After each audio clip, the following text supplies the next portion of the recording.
hora de Maquiavelo.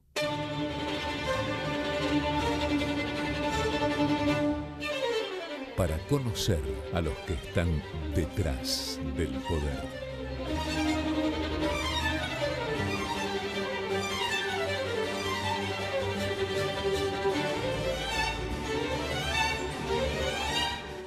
Hola, hola, ¿qué tal? Bienvenido a esta nueva hora de Maquiavelo. Bueno, vos ya sabés que este es el espacio en el que tratamos de mostrarles, ¿no?, cómo trabajan, quiénes son los maquiavelitos, que por supuesto no son otra cosa que encuestadores, asesores de políticos, de empresarios, estos expertos que cambian, manipulan la opinión pública. Quiero recordar que hace un par de programas lo tuvimos a Valentín Nabel, que dirige la consultora Opinaya, que fue indudablemente la que más acertó, la que más se aproximó al resultado, pronosticó prácticamente una semana antes, pero con gran exactitud, sobre todo en provincia de Buenos Aires. A ver si podemos ver acá, este es el pronóstico que había hecho Opinaya una semana antes para senadores, 33,9 para Bullrich, 33,5 para Cristina Fernández, más allá de que se dio vuelta, que hubo 2 puntos, 0,2 a favor de Cristina,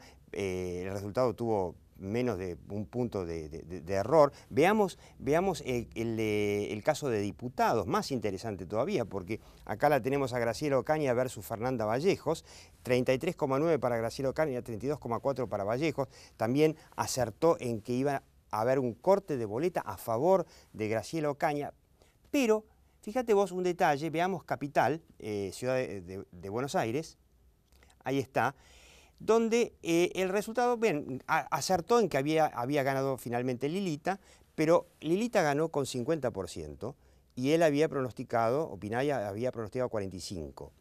Y había pronosticado que Lustó le iba a ganar por un punto al kirchnerismo y no fue así. Entonces nos planteamos, ¿cómo puede ser que en la ciudad de Buenos Aires, que tiene una penetración de Internet, porque justamente lo que decíamos era que las PASO 2017 fueron la consagración de las encuestas online? Por lo menos esto quedó demostrado después de esta encuesta de Opinaya. ¿Por qué acertó en la provincia de Buenos Aires, donde se suponía que, porque está el Gran Buenos Aires con grandes cinturones de pobreza, con menos penetración de Internet, y sin embargo acertó mejor en la provincia de Buenos Aires que en la capital, que tiene una penetración de Internet muy parecida a las ciudades de Europa, por ejemplo? Y la otra vez, charlando con amigos, me decían, mira, yo en realidad iba a votarlo a Lustó, que recordemos que Lustó sacó 13% y salió tercero bastante lejos, debajo del kirchnerismo. Si yo iba a votarlo a Lustó, pero a último momento dije, la forma de apoyarlo a Macri, la forma de, digamos, de combatirla a Cristina, que está ahí en provincia, es votarla aquí en Buenos Aires a Carrió. Muy sofisticado el pensamiento, y este muchacho dice, bueno, y al final, a último momento, yo la voté a Lilita. Y cuando me contaba, cuando me encontré con mis amigos, todos iban a votarlo a Lustó, y a último momento votaron a Lilita. A último momento, o sea, una decisión tomada en el cuarto oscuro. Entonces la pregunta es, qué difícil que es medir, que es pronosticar el voto, cuando la gente te dice una cosa porque realmente quiere hacer una cosa, pero al final cambia de idea en el cuarto oscuro, 5 segundos antes de votar. Qué difícil que es, ¿no? Interesante para analizar. Y por supuesto en esta hora de Maquiavelo seguimos con el tema que a mí personalmente más me preocupa, que es la reforma laboral. Escuchamos que el gobierno de Mauricio Macri tiene en carpeta una reforma laboral, alguna no sabemos muy bien cómo es, algunos dicen que va a haber una verdadera reforma laboral, otros dicen que en realidad el gobierno no va a ir tan lejos, sino que va a buscar acuerdos de competitividad, como se cerraron en algunos sectores. Empezó por Vaca Muerta, acuerdo que se hizo pero no se firmó, pero hay algunos otros sectores como la construcción donde se lograron algunas medidas de flexibilización y baja de costos. Bueno, habíamos puesto el caso de Emmanuel Macron, el presidente francés, recién asumido con una buena mayoría, que él decidió que la reforma laboral en Francia iba a ser el centro de su mandato. Y habíamos comentado que empezó exactamente al revés que el gobierno de Macri. En lugar de, en 2015, Mauricio Macri, en diciembre de 2015, plantear la necesidad de una reforma laboral para que la Argentina salga del pozo. ¿Por qué? Brevemente te digo. Argentina tiene uno de los sistemas laborales más costosos y rígidos del mundo. Y por eso, desde hace muchas décadas, con el kirchnerismo se agravó muchísimo, pero desde hace muchas décadas, en Argentina los privados no contratan. Se cortan sobre todo las pymes, se cortan la mano antes de salir a contratar a un tipo. Por la industria del juicio, por las altas cargas que tienen, por la inflexibilidad. Entonces, ¿quién reemplazó al mercado laboral en Argentina? El Estado. Y como el Estado reemplaza al mercado laboral contratando, por ejemplo, durante el kirchnerismo, 1,5 millones de ñoquis entre nación y provincias y municipios, bueno, Argentina tiene un déficit fiscal que no se lo puede parar. Con todos los esfuerzos del gobierno de Mauricio Macri, Argentina sigue teniendo el mismo déficit fiscal que tenía con el kirchnerismo, el mismo. Con eso va a seguir teniendo la misma inflación durante mucho tiempo. Entonces, la reforma laboral es la solución, por lo menos el principio de solución a todos esos problemas. Francia no tiene el problema del déficit fiscal, pero tiene, y en eso somos muy parecidos a los franceses, ojalá tuviéramos los problemas de Francia, ¿no?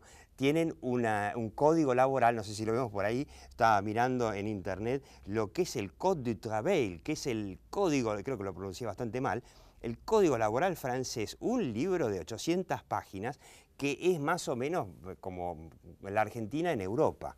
Y por eso Francia tiene 10% de desempleo, mientras que, por ejemplo, Alemania tiene 4%, y la mayoría de los países europeos tienen mucho menos desempleo porque tienen condiciones más modernas, más flexibles, y tienen incentivos a que los privados contraten. Entonces la pregunta que nos hacemos en la hora de Maquiavelo desde hace tiempo es ¿por qué Macri no lanza una comunicación para entusiasmar a la opinión pública para que de esa forma se ablande la resistencia feroz de los sindicatos y del peronismo a que se modifique algo de este sistema que llevó a la Argentina al fracaso?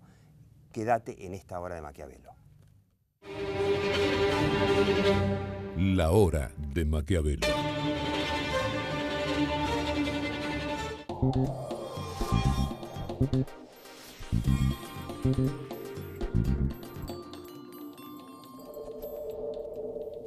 Ahora podés recibir tus cobros internacionales en tu cuenta en dólares o en pesos. Consulta por las tasas y condiciones especiales en macro.com.ar. Macro, tu banco cerca siempre.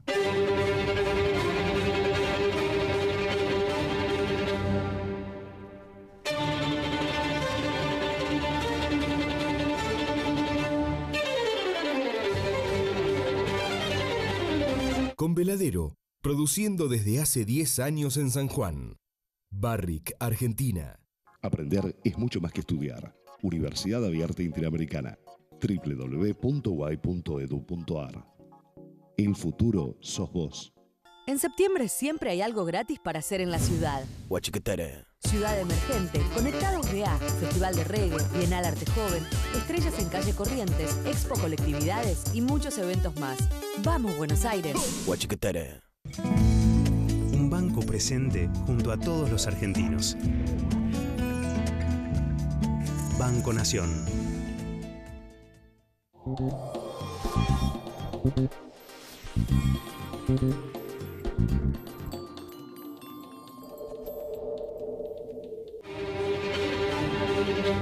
La hora de Maquiavelo. Bueno, una hora de Maquiavelo de lujo con Santiago Lacase, consultor de su agencia de comunicación y asuntos públicos que se llama Agora Public Affairs, y también tiene su encuestadora que se llama Quiddity. Hizo la encuesta muy interesante que estuvimos mostrando varias veces sobre la poca aceptación que tienen las empresas en la Argentina en comparación con otros países de América Latina, ¿no? Y lo tenemos a Felipe Noguera, desde hace mucho tiempo que no nos visita. El hombre, bueno, es encuestador, analista político, que no vive en Argentina, vive prácticamente en Centroamérica, y trabaja y ayuda a un montón de presidentes a llegar al poder. Estuvieron viendo este fenómeno rarísimo de que pifiaron más las encuestas en la ciudad de Buenos Aires, que supuestamente es más fácil de encuestar, que en provincia, por lo menos las encuestas buenas, ¿no? Hay algunas que pronosticaron cada cosa. Tradicionalmente la ciudad de Buenos Aires no es la más fácil, porque cambia mucho, ¿no? Me hacía acordar una anécdota de un seminario que hubo en México hace poco, donde cuando terminó este seminario de campañas, encuestas, etcétera, el organizador invitó a cenar a todos los oradores. Todos comieron comida mexicana, así, cuantiosa. Entonces cuando dijo, ¿alguien quiere postre? Todos dijeron no. Eran como 12. Y el anfitrión dijo, mire, por si acaso traiga, no sé, 2 tiramisú, 2 cheesecake y se los terminaron devorando, pero claro. Y César Martínez, un encuestador que estaba ahí cuando terminaron de devorar todo, dijo, por eso las encuestas no funcionan, dice. Es decir, una cosa es lo que la gente dice que va a hacer y otra cosa es lo que hace. Entonces, ya sea cara a cara, por teléfono, online, el tema no solo es cómo se hace la encuesta, sino qué cosas pregunto y qué, digamos, de qué, ¿cómo se dice?, algoritmos me valgo para tratar de predecir lo que va a hacer algo. Yo no sé si estas encuestas, si estuviera presente el encuestador, diría que fueron pronósticos, porque todos los que hacemos encuestas siempre decimos es una foto y después el pronóstico viene a ser una elaboración basada en esa foto. En la política moderna en América Latina, donde los partidos políticos pesan cada vez menos, hay un montón de gente que antes uno podía ponerlas en una categoría que siempre va a votar más o menos igual. Claro, ¿qué es lo que dice Durán Barba? Hoy todo el mundo cambia. Era muy fácil, peronista, radical, ahora no existe más eso. Entonces, a mí no me parece nada sorprendente lo que se está viendo ahí, sino que más bien lo que hay que decir es, bueno, ¿cómo hacemos para tratar de entender a esta gente y qué es lo que va a hacer y por qué se comporta de tal o cual manera? Eso es un proceso un poco distinto. Me parece que el kirchnerismo y el macrismo, o Cambiemos, están empezando a establecer ciertos segmentos más o menos estables, que uno puede decir, bueno, estos siempre van a votar así, y desde el punto de vista del kirchnerismo van a votar así, aunque quizás están en decadencia y se va achicando. Pero todavía queda un pedazo muy grande que todavía se está acomodando. Es la lucha ahora, ¿no, Santiago Lacase? Sí. La lucha por los votos de Massa, ahora que Massa se comprobó que es un tercero lejano y no un tercero amenazante, y Randazzo, por supuesto, mucho menos, ¿no? Sí, pero pienso en lo que decías antes, ¿no? Y lo que decía Felipe. Ambos trabajamos con Manuel Moreira Araujo, ¿no? Es cierto, eso es interesante rescatarlo. Felipe Noguera fue el primer socio de Moreira Araujo, era el matemático, ¿no es cierto? Sigo siendo matemático. Bueno, de la dupla. Fuimos y Santiago Lacase casi 20 años. Dirigió lo que en algún momento se llamó Ipsos Moreira Araujo, ¿no? Exactamente.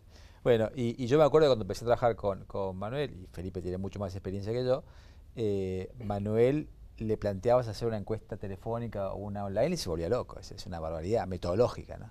Y hoy son pocas las encuestas face to face que se dan por una cantidad de cosas. Entonces yo creo que la metodología fue evolucionando, fue cambiando rápidamente, porque hay ciertos factores que uno ya es muy difícil de medir, ¿no? La fluctuación de la opinión es muy grande porque hay mucho flujo de información en redes sociales, bueno, una cantidad de cosas. Yo creo que también hay todo un debate, ¿cuál es la metodología correcta para el tiempo que vivimos, ¿no? Claro, pues el problema no es que el encuestado te miente, porque ahí estamos sonados, si el encuestado te miente porque dice, bueno, tengo miedo de decir lo que voy a votar porque por ahí, sino que realmente el encuestado estaba pensando votar eso y cambió de opinión, sí, pero claro, al agarrar el sobre. Claro. Pero como decía Felipe recién, creo que también tiene que ver como las herramientas que uno usa para poder comprender. Había una frase que decía, la gente dice lo que piensa, pero hace lo que siente, ¿no? Entonces, ¿cómo adelantarse a eso, ¿no? Hoy estamos trabajando nosotros con Big Data, ¿no? Porque creo que también cambia un poquito el centro de atención. Ahora, ¿no? Para dar una idea, para bajarlo a tierra, ¿cómo trabaja un encuestador con Big Data para saber cómo va a votar la gente? Bueno, tenés que, yo no soy el experto, hay que hablarlo con Luis Costa, que es quien dirige hoy Equity con nosotros, ¿no? Pero tiene que ver con grandes bases de datos, con la encuesta permanente de hogares expandida, con flujos de información, tiene una cantidad de herramientas, pero donde lo electoral no es lo más importante, ¿no? Que creo que también es un tema interesante. Es un tema. Lo electoral no es lo más importante. La foto de repente, quién va a ganar, esto claro, de que vos decís todo el tiempo y que quiero decirlo, esto de acertar. Las encuestas no aciertan, no es un tema de certeza, no es una ciencia exacta. Bueno, es una técnica, es una técnica de aproximación, pero en hay realidad, algunos que están más cerca y otros que no. Para quienes hacen campaña, la encuesta tiene mucha información para poder modificar el voto, no para entender a quién va a votar, ¿no? Entonces creo que ahí cambia el formato. Es muy interesante esto de que no es solamente preguntar por quién va a votar, sino preguntar de repente por otras cosas más de base, de cómo ve la vida, de cuál es su situación personal, como para poder predecir, che, este tipo va a terminar votando así o por ahí me está mintiendo. Muchos estudios sobre populismo en distintos lugares del mundo. Y una de las cosas interesantes es que una vieja pregunta que hacemos desde hace 40 años, que es ¿cómo va a estar usted en el futuro, mejor o peor? De repente que es una pregunta que se hacía, principal problema del país, cómo ve las cosas, etcétera. Sirve mucho para anticipar fenómenos de populismo, porque por ejemplo la gente que votaba por Trump, de repente dentro de un mismo nivel económico en Estados Unidos no había mucha diferencia de Trump y Hillary. Pero los que sentían que el país no iba por el camino correcto o que ellos no tenían futuro se volcaban a Trump. Con el Brexit pasó lo mismo y en muchos países va pasando eso, donde la gente, una explicación de por qué la gente se va a ir por otro lado. Las expectativas de la gente te dicen más que lo que te dice la gente que va a votar. Es una mezcla, vos tenés que juntar todas esas cosas. Entonces, cuando vos usás Big Data, etcétera, en realidad, y lo que decía Manolo, y esto lo trabajamos juntos con Manolo muchos años, es si vos haces una encuesta, digamos, ortodoxa, haces una encuesta cara a cara con una muestra probabilística, etcétera, es más caro, es más complicado, es más molesto, es difícil de hacer, cada vez más difícil de hacer, pero tenés la certeza de que estás llegando proporcionalmente a toda la población. Cuando empezás a hacer encuestas telefónicas, online, con Big Data, lo que estás haciendo es estás basándote en una estructura, una especie de muestra por cuotas, que en ese momento te funciona. Lo que tienen este tipo de encuestas es que funcionan mientras funcionan, pero cuando se produce un cambio en la sociedad, se aparecen estos errores en las encuestas. Entonces, por ejemplo, en México en el 2012, en Inglaterra en el 92, en Los Ángeles en el 84, hay varios casos de grandes diferencias, o en Managua, en Nicaragua en el año 90, donde lo que sucedió es que esa base estructural, que la podemos llamar de Big Data, de estructura de la sociedad, etcétera, cuando eso cambia, si vos estás haciendo encuestas con estas otras técnicas no lo captás. Siempre ha habido en todos estos casos alguna encuesta probabilística, o sea, ortodoxa, que sí está más cerca de lo que está sucediendo. Entonces el verdadero desafío no es decir esta encuesta sirve o esta encuesta no sirve o esta técnica sirve o no. Es la combinación de estos distintos conocimientos y la integración y ver qué es lo que está sucediendo. Es mucho más complejo de lo que parece. Vamos a un pequeño corte, pero yo quiero aprovecharlos, que tenemos dos consultores brillantes, para que piensen como si fuesen asesores del gobierno de Mauricio Macri, como si fuesen, que se conviertan de golpe en Durán Barbas, no en Durán Barbas, sino en otros Durán Barbas, para pensar cómo cambiar la comunicación de una reforma laboral, para que no le pase al gobierno de Cambiemos. Ahora, si bien probablemente tenga más poder gracias a una muy buena elección o una mejor elección en octubre, que no le pase lo que le pasó el año pasado cuando quiso sacar por el Congreso esta interesantísima ley de empleo joven que apuntaba a flexibilizar el acceso de los jóvenes al mercado laboral, que es el mayor problema que tiene la Argentina, porque son los que menos acceso tienen y donde más desempleo hay, y los jóvenes son los que más proclives son a caer en la droga y que además tienen una cultura laboral heredada del kirchnerismo, en donde, bueno, cada vez más en Argentina está la idea instalada de que es mejor que te den un plan antes de que ir a laburar, ¿no? ¿Cómo poder evitar que esa ley de empleo joven que fracasó por el rechazo de los sindicalistas, y nos enteramos que existía cuando vino el peronismo y la rechazó, para que una reforma laboral o algún tipo de reforma laboral sea exitoso y pueda cambiar la Argentina. Ahí venimos. La hora de Maquiavelo.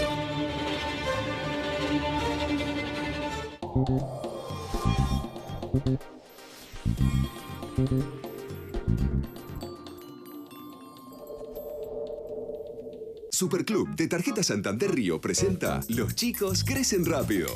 Pa, acordate de hacer el service del auto.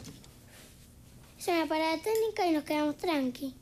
Disfrutalos mientras son chiquitos. Canjea tus puntos Superclub por nuevos y divertidos productos Cars 3 de Disney Pixar. Cars 3 de Disney Pixar, solo en cines. Y participa del sorteo de un viaje para 4 personas al Gran Premio de Mónaco. Conocé más premios y espectáculos que podés disfrutar con tus puntos en superclub.com.ar.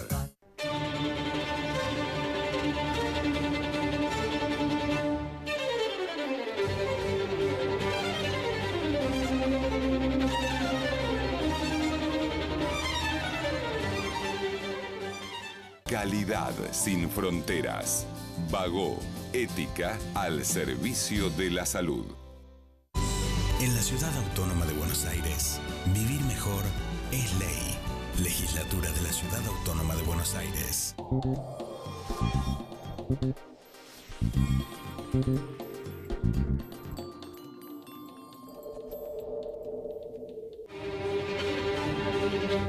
La hora de Maquiavelo.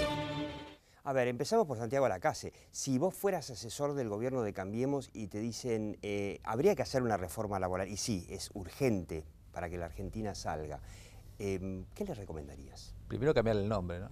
Reforma laboral trae aparejado prejuicios, ¿no? La reforma laboral está atada a prejuicios de poda de derechos, ¿no? En el mundo y suena algo de los 90. Entonces, derechos adquiridos. Claro, entonces cambiaría el branding, ¿no? No sería una reforma laboral, buscaría otro concepto.